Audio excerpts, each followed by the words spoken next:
En el nombre del Padre, del Hijo, del Espíritu Santo. Amén. Ven, Espíritu Santo, y llena los corazones de tus fieles, y enciende en ellos el fuego de tu amor. Envía tu Espíritu Creador, y se renovará la faz de la tierra. Estamos estudiando el Catecismo de la Iglesia Católica, su segunda parte, la celebración del misterio cristiano, segunda sesión, los 7 sacramentos de la Iglesia, capítulo 2, los sacramentos de curación. Artículo 4, el sacramento de la penitencia y la reconciliación. Entramos ahora en el 10º apartado de este artículo, donde el Catecismo dedicará 9 números al estudio del tema que tiene como título las indulgencias. El día de hoy vamos a profundizar en los números 1471 a 1473.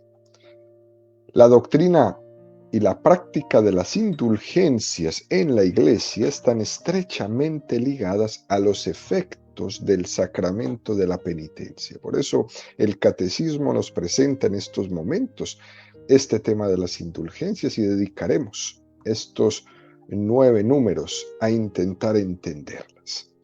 Número 1471 del Catecismo de la Iglesia Católica dice: ¿qué son las indulgencias? La indulgencia es la remisión ante Dios de la pena temporal por los pecados, ya perdonados en cuanto a la culpa, que un fiel dispuesto y cumpliendo determinadas condiciones sigue por mediación de la Iglesia, la cual, como administradora de la redención, distribuye y aplica con autoridad el tesoro de las santificaciones de Cristo y de los santos. Las indulgencias es parcial o plenaria, según libere de la pena temporal debida de los pecados en parte o totalmente. Todo fiel puede lucrar para sí mismo o aplicar para los difuntos a manera de sufragio las indulgencias tanto parciales como plenarias. Este es un número que es muy denso y necesitamos leerlo y necesitamos prácticamente estudiarlo letra por letra, que es lo que vamos a hacer en las 3 siguientes catequesis. Es un tema muy importante para los católicos y lo primero que hay que entender para poder entender las indulgencias, queridos amigos, es la distinción entre lo que es pena temporal del pecado y pena eterna del pecado. Y esto lo va a explicar el siguiente número del Catecismo, el 1472, que dice: para entender esta doctrina y esta práctica de la Iglesia es preciso recordar que el pecado tiene una doble consecuencia. El pecado grave nos priva de la comunión con Dios y por ello nos hace incapaces de la vida eterna, cuya privación se llama pena eterna del pecado. Por otra parte, todo pecado, incluso venial, entraña apego desordenado a las criaturas, que es necesario purificar, sea aquí abajo o sea después de la muerte en el estado que se llama purgatorio. Esta purificación libera el alma de lo que se llama la pena temporal del pecado. Estas dos penas no deben ser concebidas como una especie de venganza infligida por Dios desde el exterior, sino como algo que brota de la naturaleza misma del pecado. Una conversión que procede de una ferviente caridad para llegar a la total purificación del pecador, de modo que no subsistiría ninguna pena. Este sí que es un número muy, pero muy directo. El pecado grave nos priva de la comunión con Dios y por ello nos hace incapaces de la vida eterna, cuya privación se llama la pena eterna del pecado. Es una explicación extraordinaria, directa y sin ningún hueco a error. El pecado es la ruptura de una amistad, la ruptura del amor y el rechazo del amor que Dios nos tiene. Por eso, cuando el catecismo dice pecado mortal, es porque mata la amistad, la vida de gracia, mata nuestra amistad con Dios, mata esa inhabitación que tiene Dios dentro de nosotros. Es como si nos esforzáramos por expulsar a Dios de nuestro interior. Por eso el pecado mortal impide la visión de Dios. Es incompatible morir en pecado mortal con entrar al cielo, con entrar a la visión de Dios. Es incompatible. Y es incompatible porque el pecado mortal es la autoexclusión. Es uno mismo el que se excluye de la comunión con Dios cuando elige vivir en pecado mortal. A esto, queridos amigos, se le llama pena eterna. Pero dice el catecismo que también el pecado tiene otro tipo de consecuencias a los cuales llamamos pena temporal. ¿Qué es la pena temporal? La pena temporal es un desorden que ha causado el pecado en nosotros. Un desorden. Porque el pecado no solo es una falta de consideración ante el amor de Dios, no solo es un rechazo a ese amor. El pecado también nos hace daño a nosotros mismos. Y dice, incluso el pecado venial nos hace daño porque entraña un apego desordenado a las criaturas. Qué cosa tan interesante esto. Apego desordenado a las criaturas. No está diciendo el catecismo que los seres humanos no debamos apegarnos, no, está diciendo apego desordenado. El apego desordenado, por ejemplo, a nuestra vanidad, de siempre querer ser el protagonista de todo. El apego desordenado a mi soberbia, de siempre querer ser el todopoderoso, el que decide sobre todo. La historia del pecado ha creado ese desorden dentro de nosotros. Y aunque uno vaya al sacramento de la confesión y Dios te perdone toda tu vanidad y Dios te perdone toda tu soberbia, ese desorden que el pecado ha creado en nosotros mismos es una pena temporal y tenemos que luchar contra ella. Ese desorden, por ejemplo, hacia la pereza, supone una pena temporal. Ese desorden hacia los bienes materiales supone una pena temporal. Son las consecuencias que el pecado ha ido creando en nosotros y se nos han pegado como unas lacras. Y fíjense, queridos amigos, aquí no vale decir que el Señor no te ha perdonado del todo, porque sí, Dios te ha perdonado del todo, Dios te ha perdonado completamente. Porque una cosa es la ofensa a Dios y otra cosa es el efecto que esa ofensa ha causado en mí. Dios me perdona todo, pero mi naturaleza humana no.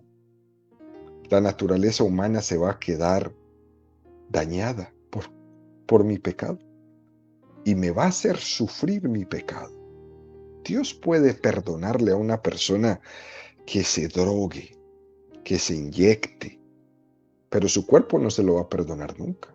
Y Dios le perdona todo, le borra todo, queda cero con Dios. Pero su cuerpo nunca le va a perdonar el maltrato que por 10, 20 años le has hecho inyectándote droga, por ejemplo. Aquí no hay magias, no hay magias. Lo que hay es el don sobrenatural del perdón.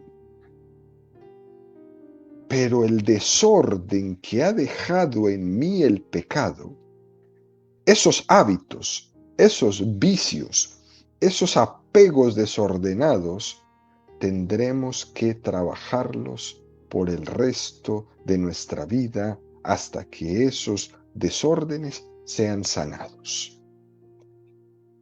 Esa sanación, esa purificación, como dice el número 1472 del catecismo que acabamos de leer, es necesario purificarlas, sea aquí abajo en la tierra, o sea después de la muerte en el estado que se llama purgatorio. Porque ante Dios solo hay una manera de presentarnos en la vida eterna, y es siendo santos, completamente purificados. Si eso no es así, es como si nosotros echamos una gota de agua en un sartén con aceite caliente. Lo que sucede es que todo chispotea, ¿no? Porque el aceite rechaza el agua. Porque es que el amor requiere amor y requiere una purificación para poder gozar el amor. Fíjense, queridos amigos, San Juan de la Cruz pone un ejemplo muy hermoso y muy agrícola para explicar esto. Él habla de un tronco de árbol cuando lo echamos al fuego, cuando lo echamos en una fogata. Pero si el tronco no está bien seco, sino que es verde o tiene todavía mucha savia y humedad, el tronco no comienza a arder, porque primeramente ese fuego tiene que secarlo y eliminar las humedades.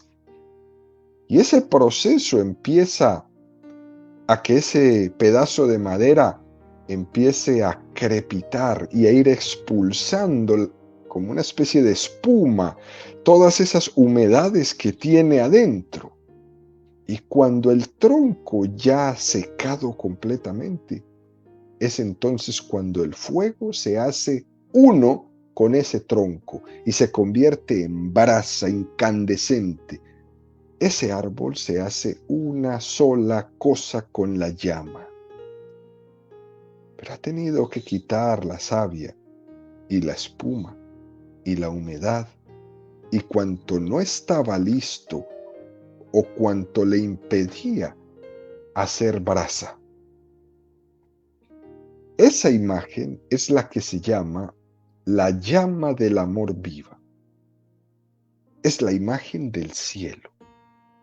Hacernos uno con Dios.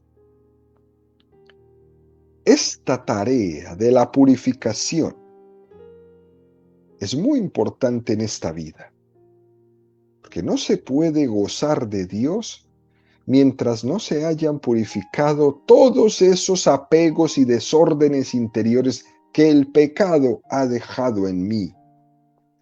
Y Dios me ha perdonado en la confesión todo. De eso no tengas la menor duda. Pero tengo que ordenar mis desórdenes. Y eso, como dice el catecismo, no es una venganza de Dios. Es la huella del pecado. Porque hay muchos que le echan la culpa a Dios de nuestros desórdenes, como si Dios se vengara de nosotros dejándonos una vida desordenada. No, esa es la huella del pecado. Porque si no, queridos amigos, sería como jugar a la magia. Que esos apegos, esos hábitos, esos vicios que el pecado ha formado en nosotros desaparecieran mágicamente con ir a confesarnos. No, eso no pasa ni va a pasar.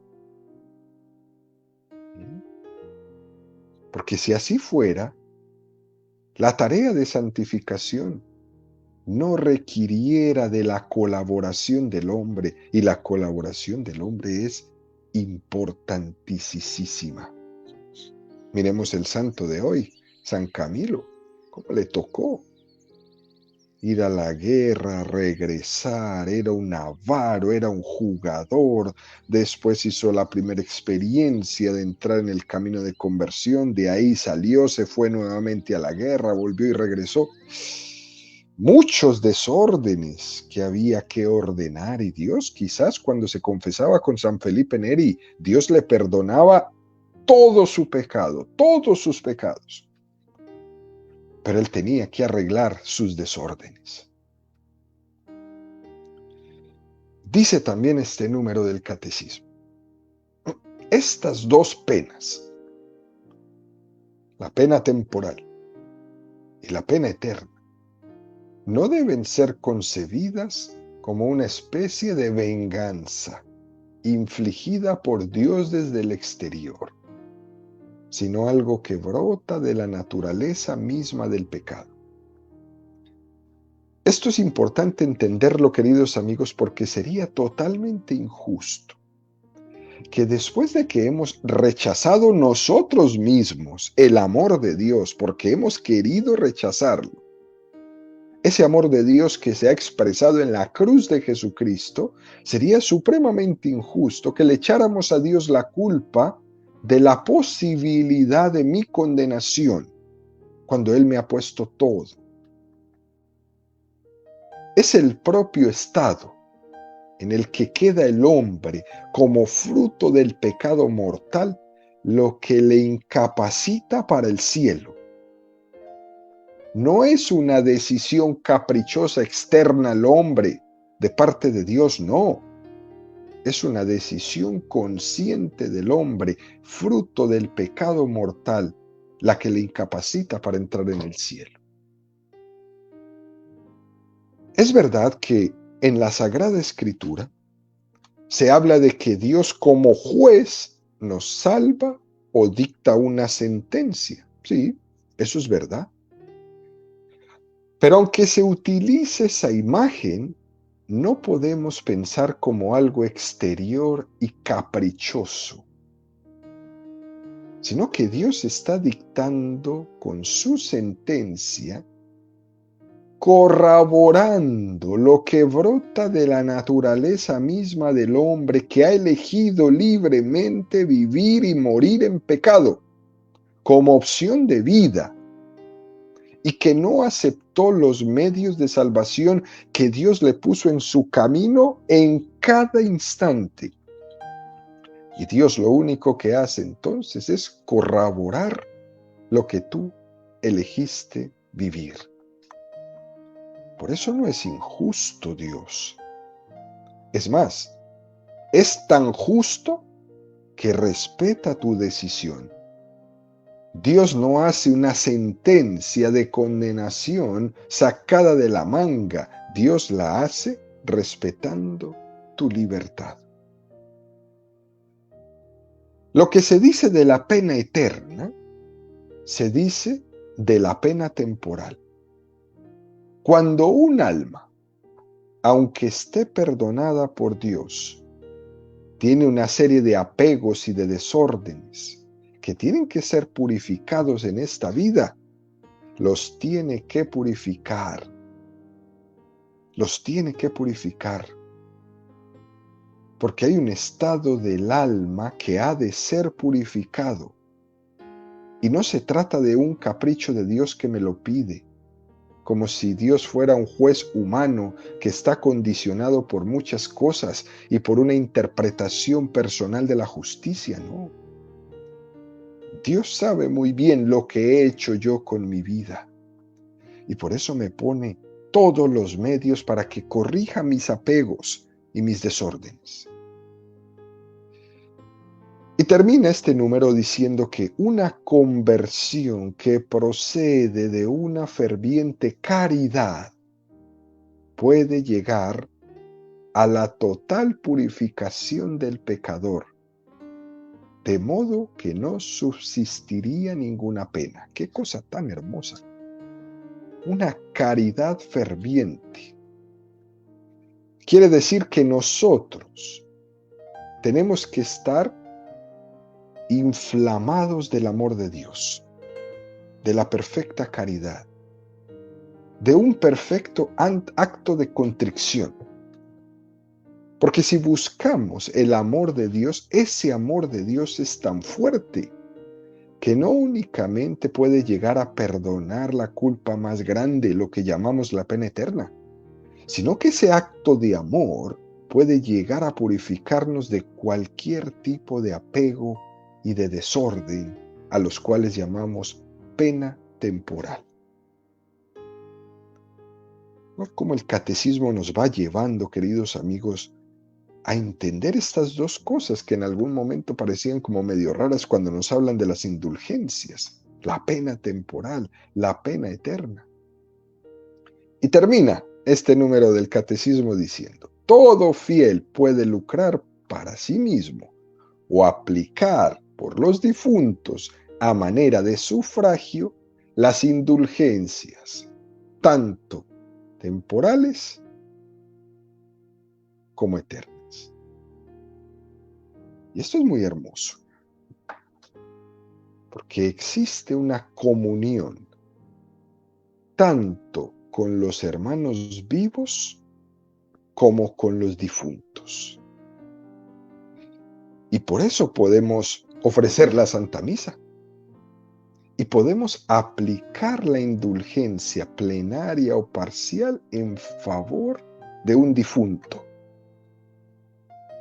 Y uno puede decir, nunca estaremos seguros de si ese difunto está en el purgatorio o está en el cielo, ¿no? Realmente no sabemos. No sabemos si tiene necesidad o no tiene necesidad de esa indulgencia. Pero lo que sabemos en cualquiera de los casos, administradora de todos los bienes de gracia, y ella lo que hace es redistribuir esos bienes de gracia que emanan de las indulgencias. Por eso la Iglesia usa esta expresión tan hermosa por las ánimas del purgatorio. Todas, ninguna en particular. Vamos a orar por las benditas almas del purgatorio. Todas. Porque no tenemos el 100% de seguridad de quién está en el purgatorio y quién no está en el purgatorio. Oramos por ellas. Dicho esto, nos presenta el Catecismo el número 1473 que nos abre todavía más el entendimiento de la indulgencia. El perdón del pecado y la restauración de la comunión con Dios entrañan la remisión de las penas eternas del pecado. Pero las penas temporales del pecado permanecen. El cristiano debe esforzarse, soportando pacientemente los sufrimientos y las pruebas de toda clase, y llegado el día, enfrentándose serenamente con la muerte, por aceptar como una gracia estas penas temporales del pecado. Debe aplicarse tanto mediante las obras de misericordia y de caridad como mediante la oración y las distintas prácticas de penitencia, a despojarse completamente del hombre viejo y a revestirse del hombre nuevo. Es un número precioso que nos une con todo aquello que hemos hablado en las catequesis anteriores, de esos recursos y medios que la Iglesia nos ofrece para el perdón de nuestros pecados veniales. ¿Se acuerdan? Hablábamos de la misericordia, hablábamos de la caridad, hablábamos de la oración, hablábamos de la penitencia. Bueno, aquí el catecismo viene y enchufa todos esos números con las indulgencias. Es la aceptación serena de la muerte, ese momento tan duro de la muerte, que el Señor nos quiere purificar por aceptar esas penas temporales del pecado, por aceptar como una gracia esas penas temporales y llevarlas y trabajarlas y superarlas, conquistarlas. Pero para el hombre llegar a eso debe aplicarse, y debe aplicarse en las obras de misericordia llevadas a plenitud, en la caridad perfecta llevada a su plenitud, en una oración constante, una práctica de penitencia constante, que nos llevan no solamente a lograr el perdón de nuestros pecados veniales, sino que nos ayudan a despojarnos completamente del hombre viejo y revestirnos del hombre nuevo. Misericordia, caridad, oración, penitencia, me lleva a despojarme del hombre viejo. Es el camino que el catecismo nos propone para purificar nuestra alma, y es justamente ahí donde inciden las indulgencias. Las indulgencias son como una especie de empujón, como una sobreayuda gratuita por intercesión de la Iglesia para complementar ese proceso de purificación que todos tenemos que tener en nuestra vida, y que el que no lo tenga no verá a Dios. Es un camino que hemos emprendido con la ayuda de otros medios, como es la práctica de las obras de misericordia, como es la oración, como es la penitencia, y ahora nos regala la Iglesia una ayuda más, que son las indulgencias.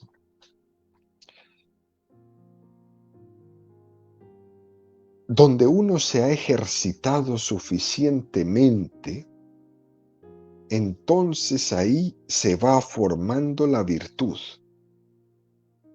Pero eso tiene que ser una práctica continua, queridos amigos. Mediante las obras de misericordia y de caridad, como mediante la oración y las distintas prácticas de penitencia, de la abundancia de la misericordia de Dios a través de la Iglesia, quiere complementar eso que por nuestra desidia no nos hemos entregado suficientemente en el camino de purificación. Y ahí es donde están las indulgencias, para ayudarme, para darme ese impulso. Ahora bien, aquí viene quizás lo más fuerte. La indulgencia requiere del arrepentimiento y la contrición. Esto no es que se da así nomás, no. La indulgencia requiere del arrepentimiento y la contrición. Si no es así, menos efecto tendrá la indulgencia en nuestra purificación, o incluso ningún efecto. Para que la indulgencia sea plenaria, sea total, hace falta que el acto de contrición sea perfecto. ¿Y qué significa que sea perfecto? Es la plena decisión de rechazar cualquier tipo de complicidad con el pecado. Eso significa un acto de contrición perfecta. El rechazo total a cualquier tipo de complicidad con el pecado. Por eso, queridos amigos, no pensemos que la indulgencia es algo exterior a nosotros que puedo comprar. Tiene que haber una colaboración nuestra, así como decía San Agustín, quien te creó sin ti, no te salvará sin ti. Yo tengo que implicarme. Y esto se aplica también a las indulgencias. La indulgencia no es un acto mecánico, porque es cierto que a veces se ha podido explicar el tema de las indulgencias como si fuera una especie de contraventa de bienes espirituales y de perdón de pecados. Incluso ese fue el motivo por el cual se escandalizó Martín Lutero y llevó a la ruptura de la iglesia. El tema de las indulgencias, que en algún momento de la historia se salió de las manos, claro que sí. Claro que sí, se salió de las manos y se utilizó como no tenía que utilizarse porque tampoco se había entendido qué era lo que estaban haciendo y que para obtener una indulgencia necesitaba tener una conversión, una decisión de rechazar cualquier tipo de complicidad con el pecado. Y como no se hizo así, se pensó que se podían vender y comprar las indulgencias, pero eso no es así. Y Martín Lutero, en vez de con su testimonio, como el testimonio de cualquiera de los santos, responder de la mejor manera uniéndose a la iglesia, se divorcia, se rechaza, se escandaliza y rompe la comunión. No sé cuál de las dos cosas sería peor.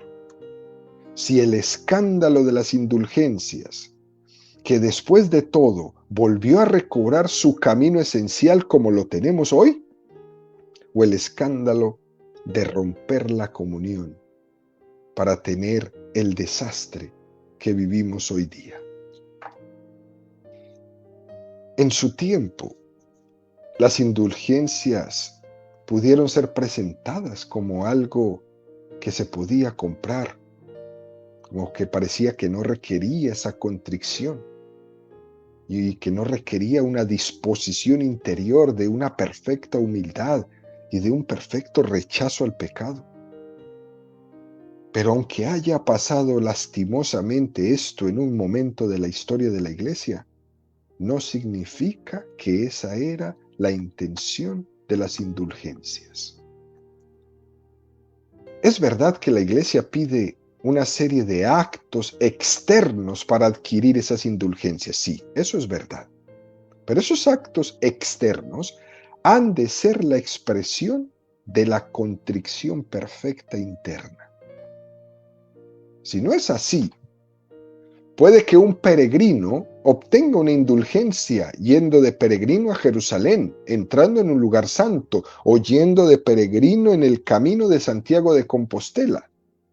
Pero si se camina como expresión de una contrición interna y de una repulsión hacia el pecado, tu deseo de amor de Dios hace que logres la plenitud de los bienes que te quiere dar Dios en esa indulgencia.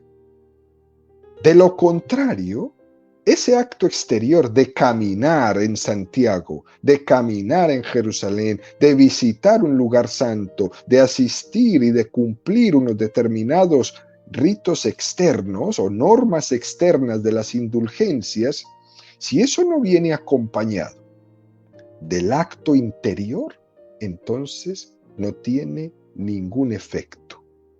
Pero si ese caminar, si ese visitar, si ese cumplir las normas de la indulgencia viene acompañado de esa actitud interior de rechazo al pecado, entonces la indulgencia tiene un fruto increíble.